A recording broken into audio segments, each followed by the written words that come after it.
دنیا کی ہر کتاب خاموش. سوال کرو اے قرآن تو کیسی کتاب ہے؟ سوال ختم ہوگا، وہاں جواب ملے گا ذالک الکتاب لا ریب فیہ. یہ ایسی کتاب ہے کہ جس میں چیونٹی کے سر کے برابر بھی شک کرنے کی، ریب کی گنجائش نہیں ہے، جس کے اندر تھوڑی بھی گنجائش نہیں ہے کہ شک کیا جائے. پھر آؤ دنیا کی ساری مذہبی کتابوں سے اور دھارمک گرنتھوں سے ہم سوال کرتے ہیں کہ آئے کتابوں تم یہ بتاؤ کہ تم کن لوگوں کے لیے اتاری گئی ہو، تمہیں کن لوگوں کے لیے دنیا میں اتارا گیا. کعبے کی رب کی قسم بائبل خاموش ملے گی، تورات خاموش ملے گی، رگ وید یجروید اتروید ساموید خاموش ملے گی، گیتا اور رامائن مسکت ہوں گی، جواب ان کے پاس نہ ہوگا.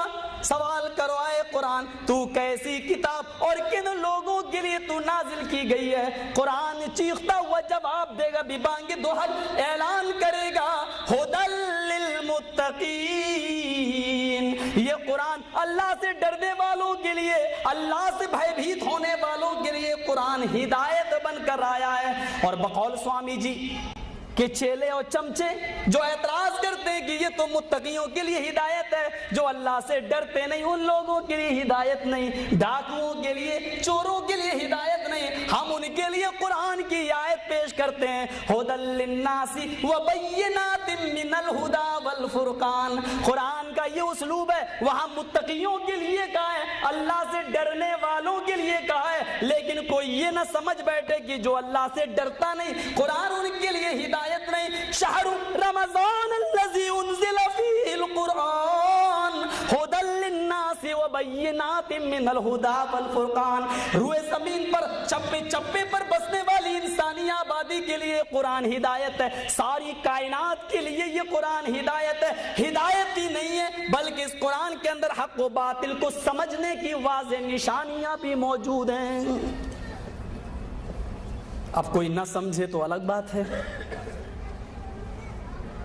موٹی توند والے چیخ رہے ہیں قرآن سمجھنا تمہارے بس کی بات نہیں ہے.